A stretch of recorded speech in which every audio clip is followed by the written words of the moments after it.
Assalamualaikum warahmatullahi wabarakatuh.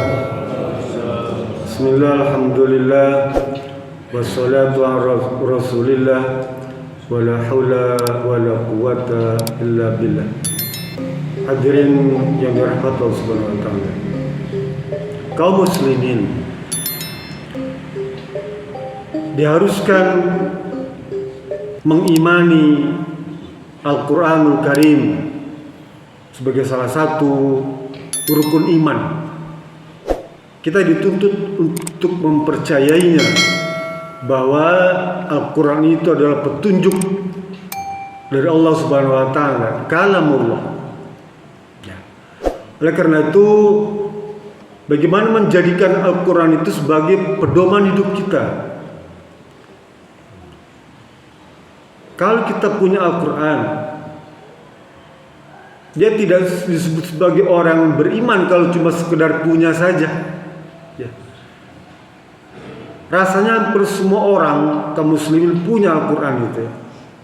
Disimpan dan berbagai bentuk dan ukuran, dari mulai yang paling kecil sampai paling besar, dari mulai paling murah sampai paling mahal, mesti punya. Tapi dia tidak berarti apa-apa, Pak. Ya, kalau cuma sekedar disimpan di lemari gitu ya, nggak ada maknanya apa. Dia baru bisa bernilai Al-Quran itu kalau dibaca saja. Sekalipun mungkin kita belum paham maknanya, ya nggak apa-apa. Membacanya itu sudah merupakan ibadah. Al-Quran setiap kali digenggam oleh makhluk Allah, ya, dia akan mendapatkan keistimewaan. Malaikat yang membawa kitab suci Al-Quran itu disebut Sayyidul Malaikah. Apa Sayyid itu? Pemimpin. Apa? Bos, jawara. Nah, gitu ya. Bosnya para malaikat itu adalah yang menggenggam atau membawa Quran, disebut Sayyidul Malaikah. Nabi yang membawa Al-Quran atau mengajarkan Al-Quran disebut Sayyidul Anbiya, pemimpin para nabi. Ya, pemimpin, Pak, para nabi. Abdurrahman bin Abil Izzah, dia seorang budak negro, ya, hitam, kalangan proletar, ya. Tapi karena dia mengerti tentang Al-Quran, ya, maka diangkat sebagai pemimpin kota Mekah, ya, wali kota Mekah kalau sekarang mungkin, membawahi berbagai bangsawan suku di kota Mekah. Dia seorang budak, tapi karena faham Al-Quran, dia diangkat, dimuliakan oleh Allah Subhanahu wa taala oleh sebab memahami Al-Quran. Di tengah semuanya orang Arab. Coba bayangkan. Ya. Bulan yang di dalamnya diturunkan Al-Quran disebut Sayyidul Ashhar atau Sayyidul Syuhur. Apa? Induknya atau biangnya pemimpin bulan Ramadan, kan? Bulan di mana diturunkannya Al-Quran. Maka Allah muliakan sebagai Sayyidus Syuhur, bulan Ramadan, bulan di mana Al-Quran diturunkan. Allah muliakan. Kota di mana Al-Quran diturunkan, di mana? Di Mekah dan Madinah. Tempat Al-Quran itu diturunkan di kota Mekah dan kota Madinah, nggak ada lain. Dan dua kota itu diabadikan oleh Allah sebagai dua kota suci, Haramain. Karena Allah memuliakan tempat itu sebagai tempat diturunkannya Al-Quran. Malam diturunkannya Al-Quran, malam Lailatul Qadar itu disebut malam yang lebih baik dari 1000 bulan. Coba, malam waktu diturunkan Al-Quran dianggap sebagai malam yang lebih baik daripada 1000 bulan. Lalu kalau kita misalnya Al-Quran itu ada dalam hati, ya. Kalau tadi kan cuma sekedar orang bawa, diturunkan. Sekarang kalau Al-Quran ada di dalam hati kita, lebih dari itu, Pak. Ya. Oleh karena itu, manfaatkan Al-Quran ini, Pak. Ya. Baca tuh. Ya. Saya nggak bisa bahasa Arab, nggak apa-apa, baca aja lah. Ya. Baca yang ringan juz amal, ya. Atau yang paling rendah falak binas sudah. Tapi baca. Nah, karena itu akan memberikan manfaat. Ada 4 manfaat yang Allah terangkan di Quran. Nanti Bapak buka surat Yunus, ya, ayat 57. Allah berfirman, ya ayyuhan nasu qad ja'atkum mau'izatum mir rabbikum wa syifaa'un lima fis sudur wa hudan wa rahmatun lil mu'minin. Allah. Ya. Kata Allah, wahai segenap manusia. Allah sampaikan bukan kepada orang yang beriman,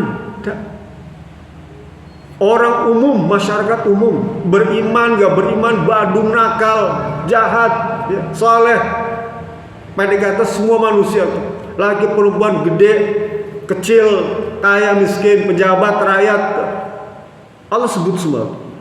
Ya ayuhan nas, qad ja'atkum mau'izatum mir rabbikum. Nih, aku berikan kepadamu nih sebuah kitab yang misalnya nasihat buat kamu. Kita apa hidup nih Pak ya? Ya, apalagi sudah dewasa mandiri nih. Ada teman nasihat itu nggak mempan. Jangan kan teman, orang tua nasihatin kita nggak mempan. Ya, orang tua kita, apalagi istri kita. Kita dinasihatin sama istri nggak mempan Pak. Apa orang tua aja nggak diguguk, nggak diturutin, apalagi orang lain. Ya. Padahal nasihat itu sayang. Allah karena sayangnya kepada kita diberikan nasihat itu dalam bentuk kitab tuh. Lah kalau kita tidak baca, ya, maksudnya tadi terjemahannya kita nggak tahu apa nasihat Allah Subhanahu Wa Taala itu, nggak ngerti kita. Tapi kalau kita baca Quran, ya, kita nurut sama Allah Subhanahu Wa Taala. Karena kita dituntut untuk percaya dan beriman, benar ini. Dzalikal kitab la raiba fihi. Tidak ada keraguan. Kitab ini, Al-Quran ini bagi orang yang bertakwa. Enggak perlu ragu, jangan khawatir, Pak. Ya. Nasihat petunjuk, petuah, nasihat itu petuahnya. Yang kedua, kata Allah Subhanahu wa taala, wa syifaa'un lima fis sudur. Ya. Al-Quran itu jadi penawar, jadi obat bagi siapa? Bagi orang yang punya penyakit hati, ya. Bahkan penyakit jasmani sekalipun banyak membuktikan, ya, Al-Quran bisa menjadi obat penawar, ya. Baik penyakit jasmani maupun penyakit rohani. Kalau selama ini kita kadang-kadang terbentur, ya, menghadapi derita penyakit yang berkepanjangan, baik rohani maupun jasmani, semua dokter sudah dikunjungi, semua konsultan sudah didatengin tuh, ustadz, kiai macam-macam, ya. Coba kembali kepada Al-Quran, baca pelan-pelan baca, temukan di sana tuh Al-Quran ini sebagai obat. Memang tidak gampang menemukannya. Kita boleh belajar, ya. Di dalam hutan belantara itu isinya adalah obat semua. Cuma kita tidak tahu segala macam jenis tanaman hewan itu untuk obat apa. Untuk mengetahuinya perlu eksperimen, ya. Perlu perenungan, perlu percobaan, ya. Perlu eksplorasi hasil hutan itu. Kita tahu di dalam ada obat semua. Kalau Bapak minum obat itu semuanya hasil hutan. Cuma kan kita nggak tahu saking banyaknya hutan itu. Begitu juga Al-Quran. Dari 6.600 ayat itu ada obat penyakit untuk diri kita. Cuma karena kita nggak tahu dan nggak mau belajar, nggak mau nanya, sehingga kita anggapnya itu kan cerita novel aja, gitu ya. Padahal kata Allah, syifaun lima fis sudur, ada obat di dalamnya itu. Kita sering mengalami kesulitan hidup, ya. Ada di sana obatnya, ya. Nggak mau baca. Ya. Yang ketiga kata Allah Subhanahu Wa Taala dalam surat Yunus tadi, hudan, petunjuk bagi hidup kita. Kita hidup di dunia gelap, Pak. Sama seorang seperti beli mobil baru tuh ya, mobil baru Avanza katanya. Ya. Kalau kita nggak baca petunjuknya, ya manualnya tuh, kita salah menggunakan mobil-mobil baru, paling mobil listrik kan. Kalau kita tidak baca petunjuknya, salah, ya, salah voltasenya, salah isi bensinnya, ya, salah menggunakan tekanannya. Tapi kalau kita baca petunjuknya tuh, buku manual tuh, maka kita akan tahu bahwa mobil ini harus menggunakan pertalite, contoh gitu ya. Kalau kita pakai solar nggak bisa. Ya. Quran itu petunjuk hidup bagi kita. Hidup kita ini Pak, kalau tanpa petunjuk sesat. Ya. Kullukum dhalun, kata Allah Subhanahu Wa Taala di dalam hadis qudsi yang diriwayatkan oleh Abu Dzar Al-Ghifari itu. Illa man hadaitum fastahduni ahdukum. Ya. Mintalah petunjuk padaku, maka aku beri petunjuk. Al-Quran. Yang keempat, Al-Quran itu sebagai rahmatun, ya, syifaun, hudan warahmatun lil mu'minin, dan dia menjadi rahmat, ya. Kita nih Pak, kalau tanpa rahmat Allah nggak akan bisa menggerakkan sesuatu anggota tubuh kita ini.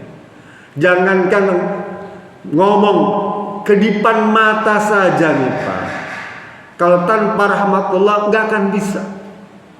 Jantung berdetak ini Pak, siapa kayak memberikan itu, yang mengontrol 52 kali per detik gitu, siapa yang mengontrol? Allah Subhanahu Wa Taala. Tarikan nafas kita nih, ya, bisa nafas panjang, nafas pendek itu, kalau bukan karena rahmat Allah nggak akan bisa. Penyanyi dengan suara merdu itu atau para qari suaranya hebat itu, ya, kalau bukan karena rahmat Allah Subhanahu Wa Taala nggak akan bisa. Apalagi untuk sujud, ruku, takbir, itu semua karena rahmat Allah Subhanahu Wa Taala. Kenapa kita tidak meyakini Al-Quran? Kadang-kadang kita suka lalai Pak dengan Al-Quran ini. Padahal Allah berfirman dalam surat Al-Anfal ayat 2 itu. Innamal mu'minuna idza dzukirallahu wajilat qulubuhum. Kata Allah Subhanahu Wa Taala, ciri orang yang beriman, kita kan merasa beriman Pak. Bahkan bukan hanya beriman, bertakwa, kita mengakunya nih, ya. Padahal itu ada hak Allah menyatakan kamu beriman atau takwa Allah. Tapi kita boleh mengaku saya sudah beriman, saya bertakwa, berjanji tuh, ya, di hadapan petugas sumpah tuh, saya beriman dan bertakwa. Gak apa-apa. Tapi kata Allah, kalau memang kamu ingin disebut beriman, maka jika disebut zikirullah, ya, jika Allah mengingatkanmu tentang Al-Quran, bacaan Quran, wajilat qulubuhum, harus bergetar tuh hati kita Pak, ya. Selama ini kita dengar orang baca Quran ya gitu-gitu aja, ya, hilang tanpa kesan, gone with the wind, gitu.